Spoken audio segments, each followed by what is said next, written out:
주를 우리의 삶의 주인으로 고백하는 우리 모두에게 하나님이 일하여 주시고 이기게 하여 주실 줄로 믿습니다. 우리 오늘 그런 주님을 굳건하게 찬양하기를 원합니다. 주 믿는 사람, 주 믿는 사람 일어나 다 힘을 합하여 이 세상 모든 마귀를 다쳐서 멸하세. 저 앞에 오는 적군을 다 싸워 이겨라. 주 예수 믿는 힘으로 온 세상 이기네. 믿음이 이기네. 믿음이 이기네. 주 예수를 믿음이 온 세상 이기네. 아멘. 온 인류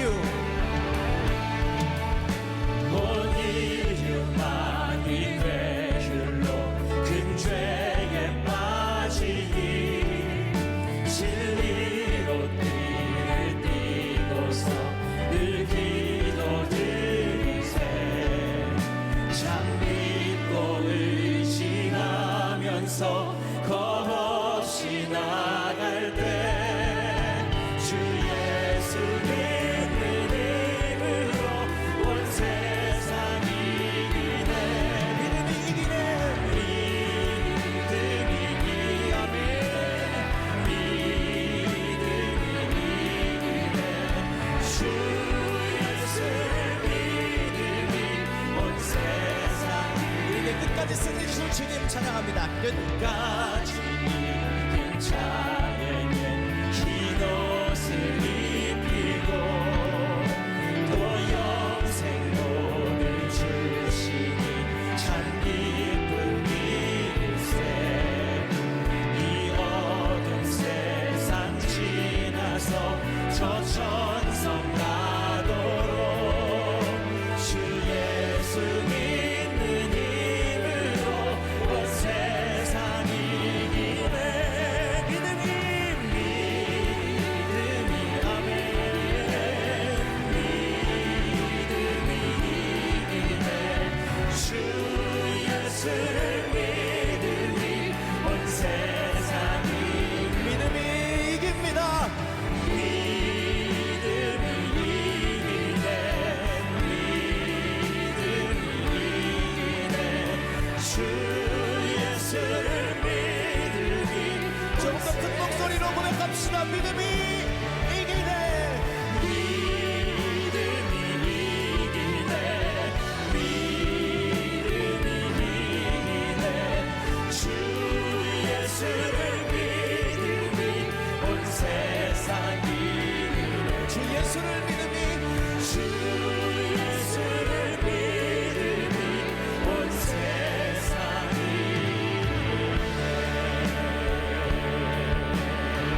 이기네. 이 믿음 더욱 굳세라. 주가 지켜주신다. 어두운 밤에도 주의 밝은 빛 인도하여 주. 우리 한 번 더 선포하고 나오기를 소망합니다. 이 믿음 더욱 굳세라. 주가 지켜주신다. 아멘. 주님 어두운 밤에도 주의 밝은 빛 인도하여 주신다. 주의 뜻 이루어지는 날까지 믿음 더욱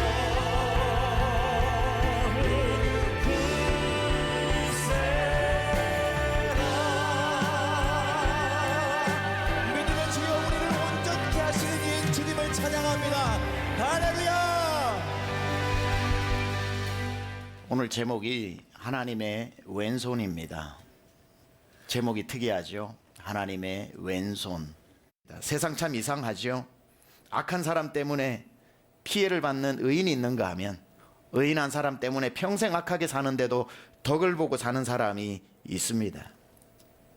그래서 전도자가 인생을 두루두루 살펴본 다음에 내렸던 결론이 바로 17절입니다. 또 내가 하나님의 모든 행사를 보니 해 아래에서 행해지는 일을 사람이 능히 알아낼 수 없도다. 아무리 지혜자라고 해도 하나님이 해 아래에서 행하시는 일을 능히 알아낼 수 없도다. 사람이 아무리 애써 알아보려고 할지라도 능히 알지 못하나니 비록 지혜자가 아노라 할지라도 능히 알아내지 못하리로다. 인간의 지혜로 하나님이 해 아래에서 행하시는 방식을, 죄인을 대하는 방식, 악인을 대하시는 방식, 의로운 사람을 대하시는 방식을 종잡을 수 없다는 겁니다. 아, 저 사람 저렇게 살았으니 이렇게 되겠구나, 저 사람 저렇게 사니 틀림없이 이렇게 되겠구나 생각을 했는데 그 방식대로 일어나지 않는 겁니다. 아무리 애써 알아보려고 해도 알 수 없도록 하나님이 만드셨다는 거예요. 하나님이 인생을 그렇게 흘러가게 만드셨다는 겁니다. 하나님은 이처럼 인생이라고 하는 우리의 삶을 쉽게 이해하는 방식으로 만들어 놓지 않으셨습니다. 하나님은 절대로 우리 인생을 다 알려주시지 않고 하나님도 우리에게 다 보여주시지 않습니다. 하나님을 다 안다고 할 수가 없는 게, 하나님을 알도록 노력한 사람은 이 말을 이해할 겁니다. 하나님을 알려고 하면 할수록 하나님은 더 크신 분이시고, 하나님을 내가 이제 안다고 생각했을 때 하나님은 저만치 계시고, 아 이제 나 좀 하나님 알 것 같아 그러면 하나님은 더 큰 모습으로 나타나서 결국은 도대체 하나님의 크심은 얼마나 크고 하나님의 깊으심은 얼마나 깊으시며 그분의 행하시는 일이 얼마나 신묘막측한가, 하나님을 알 수 없다는 지점에 이르게 됩니다. 그래서 재미있게도 C.S. 루이스는 자기가 하나님을 믿는 이유를 이렇게 설명하고 있습니다. 내가 하나님을 믿는 이유는 그분을 다 모르기 때문이다. 그분을 모르기 때문에 오늘도 하나님을 알아가는 거죠. Pursuing God이라고 합니다. 하나님을 추구하면서 사는 삶. 다 안다면 왜 하나님을 알려고 하며, 다 안다면 왜 우리는 하나님 앞에 나와 무릎을 꿇고 하나님 알려달라고 하며, 다 안다면 왜 우리가 하나님 앞에 기도를 합니까? 하나님을 안다 생각할 때 또 하나님은 모르게 등장을 하고, 다 이만하면 안다 그럴 때에 새로운 모습으로 등장을 합니다. 하나님이 우리를 통해 일하시는 방식이 매우 다양해요. 모든 게 난 이제 끝났다 라고 좌절하는 순간에 갑자기 열린 문을 탁 열어주시기도 하고, 야 이 정도면 이제 내가 살만하다 하는데 갑자기 철커덩 하고 열렸던 문이 닫히기도 하면서 도대체 어떻게 살아야 할지 모를 때가 있습니다. 하나님이 내 인생을 다루어가는 방식을 가늠할 길이 없습니다. 하나님은 왜 이렇게 우리 인생을 다 보여주시지 않고 또 예측도 못하고 가늠하지도 못하게 하셨을까? 늘 몇 주간 제가 이야기하고 있는 첫 번째 이유는 우리 자신을 의지하지 않고, 그래서 하나님을 의지하고 살도록 만들기 위해 하나님은 다 공개하지 않으신다는 것. 때로는 형통으로, 때로는 공고로 우리 앞에 하나님이 예측하지 못하는 길을 준비해서, 야 이건 내 믿고 살다가는 안 되겠구나 하고 하나님을 의지할 수밖에 없도록 하나님은 그렇게 만드셨고, 더 큰 이유는 오늘 두 번째, 오늘 설교의 주제인데, 우리는 하나님을 다 알게 되면 하나님에 대해 실증을 느끼기 때문입니다. 하나님을 다 알게 될 때 우리는 급격히 하나님에 대해 무관심해지기 시작합니다. 다 알아버렸기 때문에 그분은 더 이상 나에게 신비로운 존재가 아니죠. 하나님과 우리 사이에 다 알아버리는 것 때문에 권태기가 찾아오기도 한다는 겁니다. 부부 사이에 권태기가 찾아올 때가 있죠. 물론 다 오는 건 아닙니다. 60년을 같이 살아도 권태기 없는 부부도 있고 10년만 살아도 권태기가 있는 부부가 있는데, 언제 권태기가 오는가 보니까 서로를 너무 잘 알게 될 때, 아니 잘 안다고 생각할 때, 서로에게 신비로운 것이 하나도 없어질 때, 가만 말하지 않아도 저 머릿속에 뭐가 굴러가고 있는지를 다 알게 될 때, 이제는 더 이상 신비롭지도 않고 알 것도 없고 말하지 않아도 알게 될 때, 그래서 하나도 새롭지 않고 그 앞에 있어도 설레지 않고 피부가 닿았는데도 네 다리인지 내 다리인지 모르고 가려워서 긁었는데 옆다리 긁고 있고 뭐 이렇게 아무런 감각이 없어질 때, 그때 비로소 우리는 서로의 흥미를 잃어버리게 되지요. 남편들이 하는 말에 아내들은 절대로 속지 마세요. 나는 당신 화장 안 한 얼굴이 이뻐. 이런 말 속으면 안 됩니다. 다 보여주면 안 됩니다. 신비로움이 사라지게 되면 남자들은 딴 생각을 합니다. 그래서 평생 조금씩 보여줘야 합니다. 조금씩 보여줘야 합니다. 다 알아버릴 때에 무관심해지게 되고 서로에 대한 관심이 급격히 식어지게 되고 그때의 권태기가 오게 됩니다. 마찬가지로 우리가 하나님과의 관계에서도 하나님을 다 안다고 생각할 때부터 하나님을 찾지 않습니다. 다 아는데요 뭐. 하나님의 생각을 다 알겠는데요 뭐. 하나님에 대해서 더 이상 알아볼 게 없고 하나님을 다 아니까 왜 내가 하나님을 pursuing, 하나님을 추구하고 하나님을 따라가고 하나님을 찾아야 합니까? 그럴 이유가 없어지는 거죠. 우리 인간의 이런 습성을 잘 알기 때문에 하나님은 절대로 우리에게 당신을 다 보여주시지 않습니다. 하나님은 조금씩 당신을 우리에게 보여주셔서 평생 우리가 하나님을 찾도록 만드십니다. 그래야 하나님을 떠나지 않기 때문에, 그래야 하나님께 실증내지 않기 때문에. 그래서 하나님은 조금씩 알려주십니다. 유명한 성공의 신학자의 중에 로안 윌리엄스라고 하는 분이 루미나리스라고 하는 책을 썼습니다. 루미나리스라고 하는 책 안에는 위대한 교부였던 성 어거스틴이 이야기한 내용을 이렇게 인용하고 있습니다. 역시 교부인 어거스틴은 하나님을 제대로 알았던 사람인 것 같습니다. 이렇게 표현했더라고요. 어거스틴의 말입니다. 그분은 하나님을 말합니다. 그분은 내 앞에서 자꾸만 모퉁이를 돌아가시기 때문에 나는 그분을 조차 계속 달려가지 않을 수 없다. 그 위대한 교부가 되어서 그 하나님을 아는 지식을 가득 담아 수많은 책들을 썼던 어거스틴이 어떻게 그렇게 풍성하게 하나님을 알고 우리에게 전해줄 수 있었던가? 어거스틴 앞에 하나님은 늘 모퉁이를 돌아가시는 하나님이시라서 하나님을 이제 알 것 같다면 또 모퉁이를 돌아 숨어버리시고 막 쫓아가서 모퉁이를 돌아가는 하나님을 또 붙잡았다 싶으면 하나님은 또 다른 모퉁이를 돌아가셔서 그분은 내 앞에서 자꾸만 모퉁이를 돌아가시기 때문에 나는 그분을 조차 계속 달려가지 않을 수 없었다. 하나님은 이렇게 평생 우리를 당신을 쫓아오게 하시기 위해 서 계시지 않고 모퉁이를 돌아 자꾸 새로운 곳으로 가시는 겁니다. 모퉁이를 돌아가시는 하나님, 정말 재미있는 표현이지요. 사실 오늘 설교 제목을 두고 하나님의 왼손과 모퉁이를 돌아가시는 하나님 두 가지를 놓고 고민을 많이 하다가 하나님의 왼손이 이겼습니다. 그래서 제목으로 삼지는 않았지만 하나님은 우리의 인생 앞에 다 보이도록 하시지 않고 이런가 하면 이렇고 저런가 하면 저런 방식으로 역사하지 않고 이런가 했는데 저러해버리고 저러려니 했는데 이러한 일이 일어나면서 우리 앞에 의외로 계속해서 다 보여주시지 않은 채 모퉁이만 돌아가십니다. 우리가 모퉁이를 돌아가시는 하나님을 끝까지 쫓아가서 만약에 마침내 잡아버렸다고 생각합시다. 드디어 하나님을 만났다고, 하나님 잡았어요 하는 순간 게임은 끝이 나는 거고 싱거워지는 겁니다. 어릴 적 술래잡기 하거나 마당 운동장에서 놀 때도 술래를 잡아버리면 끝이 나고 집으로 돌아가야 합니다. 우리 인생에 하나님을 잡았다 하는 순간 재미도 없어지고 신비로움도 없어지고 우리의 신앙의 게임은 끝이 나는데, 하나님은 우리가 인생의 길을 잃어버리지 않고 길을 아시는 하나님을 계속 포기하지 않고 따라와서 결국은 길을 잃지 않게 하기 위해서 우리 앞에 모퉁이를 돌아가시고 모퉁이를 돌아가시면서 계속해서 그 방식으로 우리를 이끌고 가시는 거죠.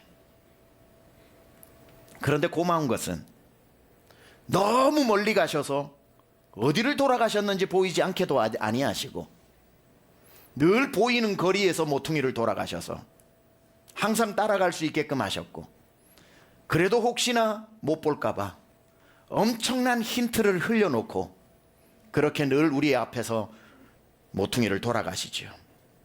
그래서 우리는 길을 잃어버리지 않을 수 있는 겁니다. 힌트도 주지 않고 너무 따라가기 힘들 만큼 멀리에서 모퉁이를 돌아가시는 게 아니라 늘 약간 앞에서 따라오라고 많은 힌트를 남발해 놓으시고, 그리고는 모퉁이를 또 돌고 돌면서 우리가 그분을 평생 쫓아오게 만들어 한 사람도 인생의 길을 잃어버리지 않고 결국 하나님 따라가다가 천국까지 무사히 가게 만드는 모퉁이를 돌아가시는 하나님의 방식입니다. 그래서 하나님이 우리 인생에 행하시는 방식은 공식대로 예상대로 가지 않습니다. 그러다가는 다 안다고 착각해서 하나님 따라가지도 않고 길을 잃어버리기 때문에 늘 예상 밖의 역사를 우리에게 행하시죠. 하나님은 엉뚱하신 하나님입니다. 이러실 거야 했는데 저러시게 역사하시고, 저러시려나 싶으면 이렇게 역사하시면서 결국 우리 입에서 하나님은 어떤 분이신가 도무지 모르겠다, 그분을 따라가지 않고는 그냥 그분을 다 안다는 게 불가능하다, 종잡을 수가 없습니다. 종잡을 수 없는 하나님의 일하는 방식을 마틴 루터가 이렇게 표현했습니다. 하나님의 왼손. 기가 막힌 말입니다. 하나님의 왼손. 루터가 그걸 경험한 거죠. 마틴 루터가 하나님의 왼손이라고 이야기한 의미는 이런 의미입니다. 가끔씩 우리를 당황시키시면서 낯설게 다가오시는 하나님, 그걸 루터는 하나님의 왼손이라고 표현했습니다. 우리는 신앙생활을 할 때 하나님의 오른손에 굉장히 익숙해져 있습니다. 하나님의 일하시는 오른손의 방식은 익숙해요. 기도하면 응답해 주시고, 섬기면 채워주시고, 희생하면 갚아주시고, 힘들 때 건져주시고, 쓰다듬어 주시고, 안아주시고, 잡아주시고, 다 이게 하나님의 오른손의 방식입니다. 그래서 우리는 신앙생활하면서 오른손을 만날 때 굉장히 평안하게 생각을 하고 감사하게 생각하고 하나님이 나와 함께 하시다라는 것을 생각합니다. 그래서 성경에도 하나님이 오른손으로 행하시는 일들의 표현들이 많이 나옵니다. 나의 의로운 오른손으로 너를 도와주리라, 그렇게 말씀하시고, 의로운 오른손에 장중에 붙들어 주리라, 손바닥 장자의 가운데 중자, 너를 내 가운데에 꽉 잡고 지켜주리라. 이렇게 하나님은 오른손으로 우리에게 많이 역사하시기 때문에 성도들 대부분은 건져주시고 잡아주시고 붙들어주시고 살려주시고 응답해주시고 안아주시고 쓰다듬어주시는 오른손에 굉장히 익숙해져 있습니다. 그런데 하나님은 우리 인생에 가끔씩 오른손이 아닌 왼손을 쑥 내밀 때가 있습니다. 그때 우리는 처음 만나보는 손이라서 당황을 합니다.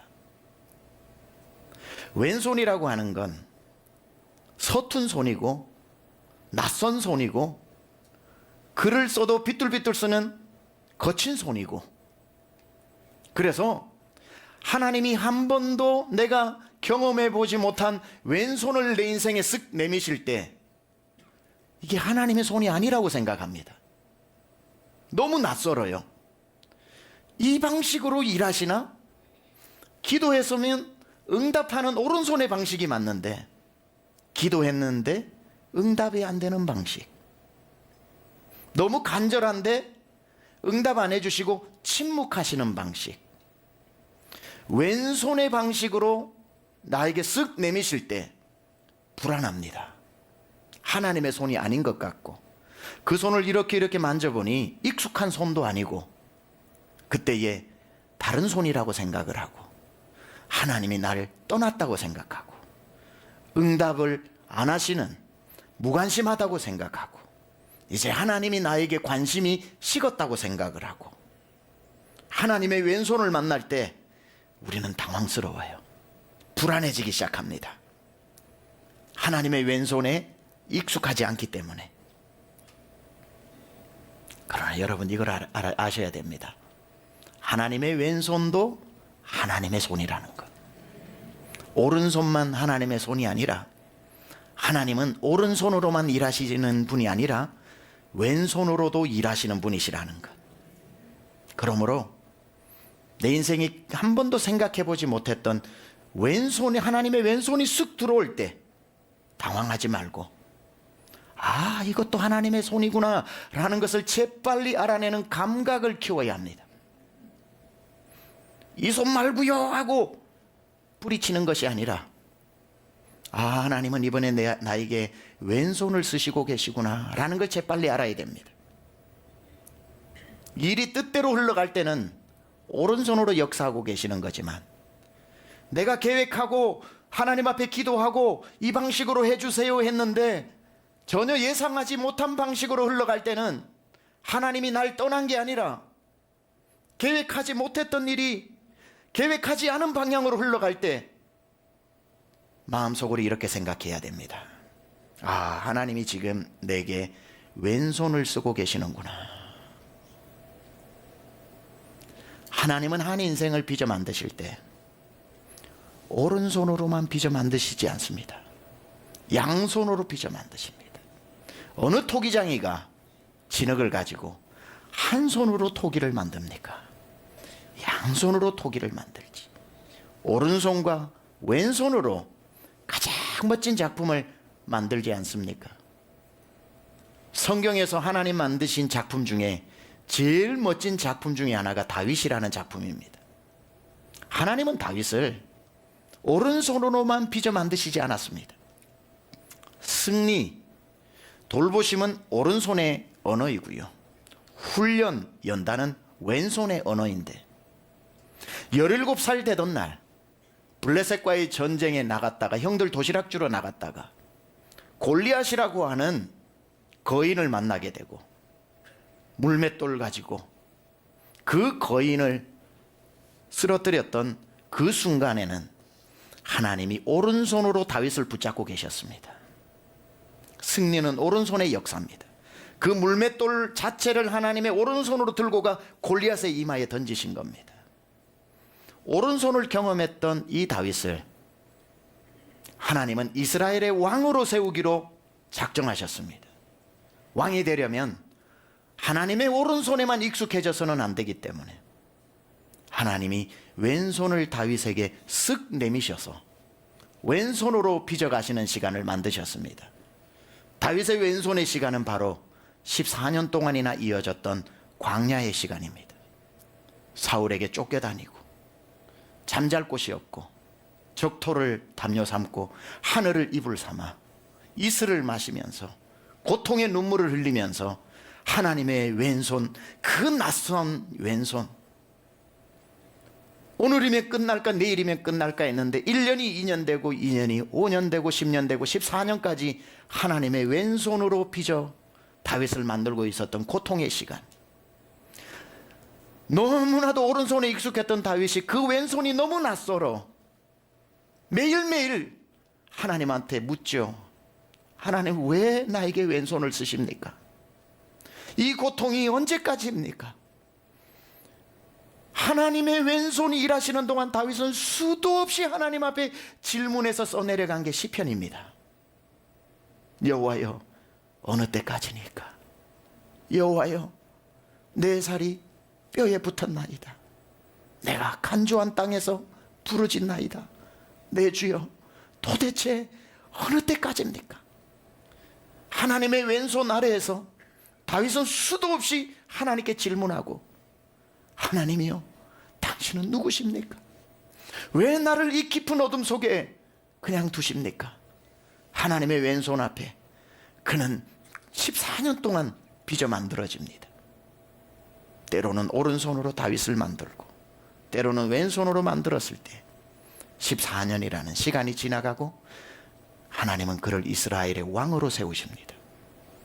그가 왕이 되었을 때 하나님은 왼손을 거두시고 다시 오른손으로 다윗을 사용하시기 시작하는데, 왕이 되었을 때 하나님의 오른손으로 다윗을 붙잡았습니다. 그리고는 다시 광야로 나가게 하고, 자기가 그토록 14년 동안 왼손 훈련을 받았던 그 광야에서 하나님 오른손에 붙들려 블레셋과 전쟁을 하는데, 성경은 이렇게 기록합니다. 다윗이 가는 곳마다 하나님께서 이기게 하셨더라. 오른손을 붙들고 쓰실 때는 가는 곳마다 이기는 것입니다. 가는 곳마다 승리하는 거예요. 하나님은 다윗에게 오른손으로도 역사하셨고 왼손으로도 역사하셔서 그를 작품으로 만드셔서, 오른손이 필요할 땐 오른손으로 역사해 주셨고 왼손이 필요할 땐 왼손으로 역사하셔서 다윗이라고 하는 위대한 하나님의 위인이 만들어진 겁니다. 하나님의 왼손이 우리 인생 앞에 탁 등장할 때가 있습니다. 당황하지 마세요. 하나님이 나를 버리신 게 아니고 관심이 식으신 게 아니고, 그 손이 하나님이 아닌 다른 손도 아닌 바로 하나님의 손 맞습니다. 그래서 우리는 하나님의 오른손 아래에서 살아가는 인생이 아니라 하나님의 양손 아래에서 살아가는 자입니다. 전능하신 하나님의 손 아래에서 겸손하라고 했던 그 전능하신 하나님의 손은 날 빚어 만드시는 토기장이의 양손이라는 사실을 기억해야 합니다.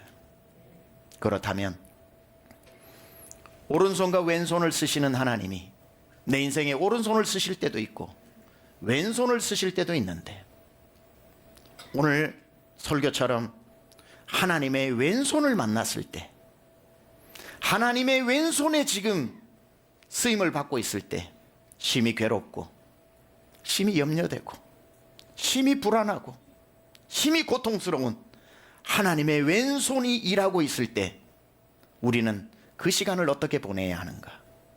오늘 전도서에는 하나님의 왼손에 일하시는 종잡을 수 없는 시간에 살아가는 우리가 그럼에도 불구하고 그분의 양손 아래에서 어떤 삶을 살아야 하는지 가르쳐주고 있는데, 첫 번째, 하나님의 일하시는 왼손의 시간에서도 하나님을 여전히 경외하면서 살아야 한다는 겁니다. 하나님을 경외하면서. 우리는 오른손을 만날 때 하나님을 경외합니다. 우리 하나님 역시 최고. 그럴 줄 알았어요. 하나님 날 돌보실 줄 알았어요. 기도하면 응답하신다니까. 오른손을 만났을 때만 예배하고 찬양하고 경외합니다. 하나님이 왼손으로 일하실 때는 우리는 하나님을 인정하지 않고 경외하지 않습니다. 어찌 하나님 내게 이러십니까? 이건 하나님 아니지요. 내가 아는 하나님이 이런 분일 리가 없습니다. 왼손을 만났을 때도 하나님을 경외할 줄 알아야 합니다. 그게 믿음입니다. 12절 13절에 보니까 죄인은 100번이나 악을 행하고도 장수하거니와 또한 내가 아노니 하나님을 경외하여 그를 경외하는 자들은 잘 될 것이요, 악인은 잘 되지 못하며 장수하지 못하고 그날이 그림자와 같으리니 이는 하나님을 경외하지 아니함이라. 속지 맙시다. 하나님 없이도 잘 사는 것처럼 보이고 악을 행하는데도 장수하는 것 같이 보여도 그의 인생은 필히 망할 것이고, 하나님을 믿는데도 어렵게 사는 것처럼 보일지라도 성경은 하나님을 그럼에도 불구하고 경외하는 자들이 잘 된다고 합니다. 결국 누가 잘 되는가? 하나님을 경외하는 자. 오른손을 만나도 경외하고 왼손을 만나도 경외하는 자. 오른손일 때만 경외하고 왼손일 때는 하나님께 등을 돌리는 자가 아니라 어떤 순간에도 하나님을 경외하는 자는 오늘 말씀에 결국은 잘 된다는 겁니다. 그러므로 하나님의 왼손을 만났을 때 하나님을 원망할 이유가 없습니다. 오른손도 하나님의 손이고 왼손도 하나님의 손이기 때문에 양손의 능력이 있는 것입니다. 하나님이 오른손으로 나를 도와주셔야지 왜 왼손을 쓰시면서 나를 이렇게 힘들게 하십니까 하면서 대들지 않고 낯선 왼손을 내가 만나 심히 당황스럽더라도, 이번 일 끝났다 실패했다 싶으더라도 그 순간 뭘 하라는 겁니까? 하나님을 신뢰하고 그 왼손을 신뢰하고 경외하라는 겁니다. 누군가를 경외할 때는 그분을 신뢰할 때만 경외가 나오는 거죠. 왼손을 폄하하지 마십시오. 하나님의 왼손도 여전히 능력이 있습니다. 예수님이 십자가에서 오른손만 못 박히셨나요? 양손에 못 박히셨지. 즉 예수님의 양손은 다 보혈의 능력을 가지고 있습니다. 예수님의 오른손도 보혈의 능력이고 왼손도 보혈의 능력입니다. 두 손에 다 능력이 있습니다. 여러분 이거 아시나요? 하나님은 양손잡이라는 거. 하나님은 오른손잡이가 아니라 양손잡이시기 때문에 우리 한 사람을 빚어 만드실 때 때로는 능숙한 오른손으로, 때로는 섬세한 왼손으로, 오른손으로는 능력을 베푸시고 왼손으로는 우리의 부족한 것을 채우시면서 가장 귀한 작품으로 만들어 가신다는 겁니다. 내가 하나님의 왼손을 이해하지 못해서 그렇지 하나님 양손잡이 확실합니다. 왼손을 만나도 일이 꼬이고 기대했던 대로 흘러가지 않고 이러다가 내 인생 끝나고 망할 것 같아도 아, 하나님의 왼손의 시간이구나. 그 손도 능력이 있다. 그 손도 반드시 날 건지시는 손이다. 하나님, 나를 떠나지 않고 내게 왼손을 내밀어 주셔서 감사합니다. 하여 내가 하나님의 오른손만 만났을 때 경외하지 않고 이 왼손 앞에서도 나는 하나님 앞에 경외하며 무릎을 꿇습니다. 한 사람을 더 소개합니다. 평생 하나님의 오른손에 길들여진 사람, 욥입니다. 어릴 적부터 하나님이 욥에게 오른손으로 많은 복을 주셨습니다. 노력한 것보다 더 많은 부를, 육축들의 그 수요는 부지기수라. 아들 형제 7이요 딸이 3형제. 자녀의 복, 물질의 복, 가정 평화의 복, 믿음의 복. 욥이 가지고 있는 그 동방의 가장 거부가 되는 그 복은 평생 하나님이 오른손으로 돌보셨기 때문에 그가 누릴 수 있는 복이었습니다. 그러나 하나님은 욥을 오른손으로만 빚는 존재로 만들고 싶지 않아 욥에게 당황스러운 왼손을 내미셨죠.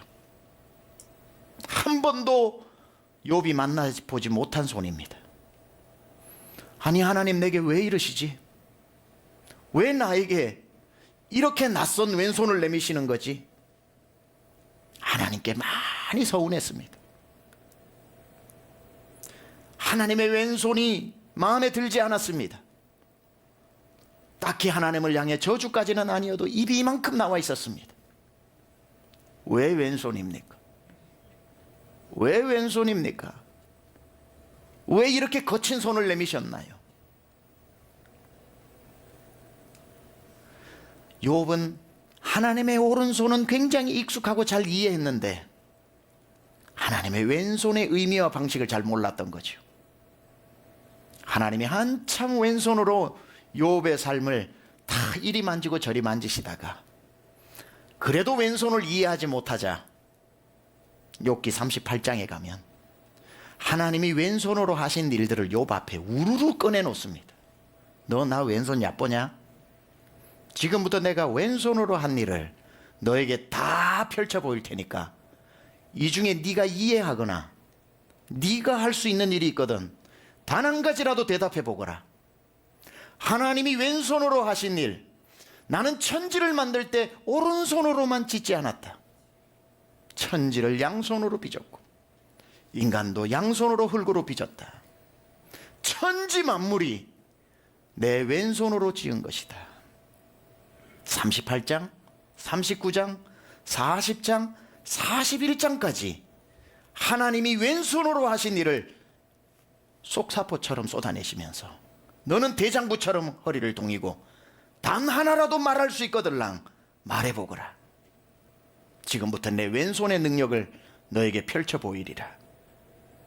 내가 천지를 창조할 때 너는 어디에 있었느냐? 바다가 육지를 넘어오지 못하고 육지가 바다를 삼키지 못하도록 경계를 삼을 때 너는 어디에 있었느냐? 내가 땅의 너비를 측량할 때 너는 어디에 있었고, 내가 저 사람이 살지 않는 땅도 돌보면서 비를 내리는 이유를 너는 알고 있느냐? 황무한 땅에 비를 내려 연한 풀이 돋아나게 한 이유를 너는 알고 있느냐? 타조가 알을 낳고도 그 알을 다른 짐승에게 밟히도록 방치하고 있는 이유는 네가 알고 있느냐? 땅속이 이토록 흙으로 되어 있고 뜨거운데 바다에 그 많은 물은 도대체 어디서 솟아났는지 너는 알고 있느냐? 네가 저 하늘의 궤도를 알고 있느냐? 하늘이 움직이는 법칙을 너는 알고 있느냐? 누가 지혜로 구름의 숫자를 셀 수 있느냐? 이 모든 것이 내 왼손으로 한 일이다. 그때 욥은 드디어 하나님의 왼손을 만납니다. 오른손에만 익숙해져 있었던 욥이 하나님의 왼손의 능력이 얼마나 위대한지를 알게 됩니다. 왼손을 불평만 했는데 하나님이 왼손으로 하신 일을 펼쳐 보이실 때에 그 왼손이 얼마나 위대한지를 알게 되면서, 아, 내 평생 절반짜리만 하나님을 알았구나. 오른손의 하나님만 알았구나. 왼손의 하나님까지 알게 되자 자기가 알아왔던 하나님보다 더 큰 하나님을 만나게 되니 그 앞에 자연스럽게 일어나는 게 경외감입니다. 하나님, 내가 하나님을 경외할 수밖에 없습니다. 하나님은 아무리 내가 크게 생각해도 더 크신 분입니다. 하나님은 아무리 내가 이런 하나님이라고 생각해도 그보다 더 능력이 있으신 분입니다. 하나님의 계획은 알다가도 모를 뿐이십니다. 하나님은 내 이 머리로 이해할 수 없는 분입니다. 하나님은 오른손과 왼손을 자유자재로 움직이시면서 천지를 만드신 분이십니다. 그 이전까지는 오른손으로만 알았던 하나님은 겨우 귀로 듣는 정도의 하나님이었으나 왼손까지 만나고 보니 내가 이제 만난 하나님은 눈으로 보는 정도의 크신 하나님이시군요. 그리고는 42장 마지막 장에 그가 왼손 만난 뒤에 하나님을 이렇게 표현합니다. 욥이 여호와께 대답하여 이르되 주께서는 못하실 일이 없사오며 무슨 계획이든지 못 이루실 것이 없는 줄 아오니 무지한 말로 이치를 가리는 자가 누구이니까? 나는 깨닫지도 못할 일을 말하였고 스스로 알 수도 없고 헤아리기도 어려운 일을 말하였나이다. 내가 주께 대하여 귀로 듣기만 하였사오나 이제는 눈으로 주를 배움나이다. 왼손을 경험하고 난 자의 고백입니다. 드디어 욥이 왼손을 뿌리치지 않고 왼손도 능력 있는 줄 알아 붙잡게 되었습니다. 욥은 하나님의 한 손만 경험한 사람이 아니라 양손을 경험한 사람입니다. 하나님의 양손을 붙잡자 그때 하나님이 욥을 건져내시죠. 복을 주시되 이전보다 갑절의 복을 주시죠. 양손을 붙잡은 자에게 주시는 하나님의 은혜입니다.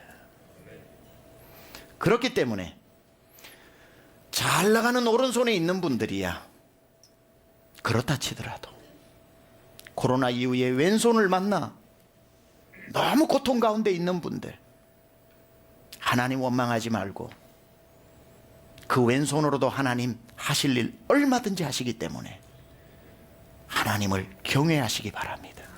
하나님, 나는 모르나 왜 내게 왼손의 시간이 왔는지 모르나 하나님은 왼손으로도 일하고 계시기 때문에 하나님을 신뢰하고 나는 하나님 앞에 오늘도 예배합니다. 그렇기 때문에 하나님의 양손 밑에 있는 사람은 오른손을 만나든지 왼손을 만나든지 경외하며 살아야 한다고 했는데, 경외하는 사람이 그럼 오늘을 어떻게 살 것인가? 그 이야기가 오늘 마지막 절에 나오고 있습니다. 15절에 나오고 있습니다. 하나님을 경외하는 사람의 하루의 삶이 15절인데, 이에 내가 희락을 찬양하노니 이는 사람이 먹고 마시고 즐거워하는 것보다 더 나은 것이 해 아래에는 없음이라. 하나님이 사람을 해 아래에서 살게 하시는 날 동안 수고하는 일 중에 그러한 일이 그와 함께 있을 것이라. 여기 보니까 하나님의 전능하신 오른손 왼손 밑에서 살아가는 사람은 희락을 찬양하고, 희락, 나쁜 뜻 쾌락이라는 뜻이 아닙니다. 내 뱃속에서부터 기쁨이 올라온다는 겁니다. 상황이 나아져서 기쁨이 오는 게 아니라 하나님의 왼손이 나를 망하게 하는 손이 아니라는 것을 알게 되면서, 하나님의 왼손이 나를 죽이는 손이라고 생각을 했을 때에는 기쁨이 없었는데, 하나님의 왼손도 날 만드시는 기가 막힌 손이라는 것을 알고 났더니 오른손도 기쁘고 왼손도 기쁘니 내가 그분을 경외하며 신뢰했더니 그때부터 기쁨이 생기기 시작하고, 하나님이 일하고 계시는구나, 양손으로 일하고 계시는구나, 그게 딱 믿어지니까 밥맛이 돌아오는 겁니다. 아무리 좋은 걸 먹어도 내일 걱정 때문에 뭘 먹는지 몰랐는데, 아무리 내가 좋은 꽃길을 걸어도 내일 염려 때문에 꽃이 피었는지 졌는지도 몰랐는데, 하나님이 일하고 계신다는 것을 내가 알고 나니까 왼손인들 어떠리 오른손인들 어떠리 그분이 날 위해 지금 해가 떠 동해 떠 서로 지는 것처럼 하나님이 내 위에서 양손으로 운행하고 계시는데 내가 하루를 기뻐하자. 하나님이 일하고 계신다. 그래서 이렇게 이야기하는 겁니다. 이에 내가 희락을 찬양하오니 이는 사람이 먹고 마시고 즐거워하는 것보다 더 나은 것이 해 아래에는 없도다. 하나님을 신뢰하니 염려 때문에 진수성찬을 차리고도 밥 한 술 못 떴는데, 하나님을 만나고 보니 물에 밥 한 그릇 말아도 꿀같이 달고, 꽃길을 걸으면서도 꽃이 피었는지도 몰랐는데 하나님이 날 돌보신다는 걸 알고 났더니 드디어 심겨진 꽃도 보이고, 하루를 즐거워하고 하루를 먹고 하루를 마시고 하루를 감사하면서 살게 되는 겁니다. 이것이 양손 아래에서 살아가는 사람입니다. 내일도 하나님이 양손으로 이끄실 겁니다. 모레도 양손으로 이끄실 겁니다. 우리가 모르는 사이에 해는 동에서 이미 떴고 서로 지고 내일 또 동으로 뜨는 그 해의 법칙처럼 아침에는 오른손으로 일하시고 저녁에는 왼손으로 일하시면서 나를 돌보시고 빚어 만드시는 그분의 능하신 손 아래에 있기 때문에 오늘부터 여러분 식욕이 돌아오시기를 축원합니다. 김치찌개 하나를 놓고도 맛있다, 이렇게 맛있는 걸 내가 왜 진작 근심 염려로 밥 말아 먹고 살았나. 걸어도 아스팔트를 걸어도 주님이 함께 하셔서 꽃길처럼 걸으시기 바랍니다. 오늘 하루를 기뻐하고 주어진 것을 감사하고, 왜? 그분이 일하고 계시기 때문에. 기억하십시오. 하나님은 양손잡이십니다. 능력의 손으로 날 붙들고 계시니 여러분이 한 손만 잡지 말고 그분의 양손을 붙잡고 어려움 가운데서 능히 건져 올리시는 주님으로 말미암아 승리하시기를 주님의 이름으로 축원합니다. 이제는 우리 주 예수 그리스도의 은혜와 하나님 아버지 놀라우신 사랑하심과 성령님의 감화감동 내주교통 역사하심이 오른손 왼손의 능력의 손으로 행하시는 그 주님의 양손을 붙잡고 오늘도 승리하며 살아가기로 결단하고 다짐하고 은혜 받은 사랑하는 우리 강남중앙 권속들 머리머리 위에 지금부터 영원토록 함께 하옵시기를 간절히 축원하옵나이다. 아멘.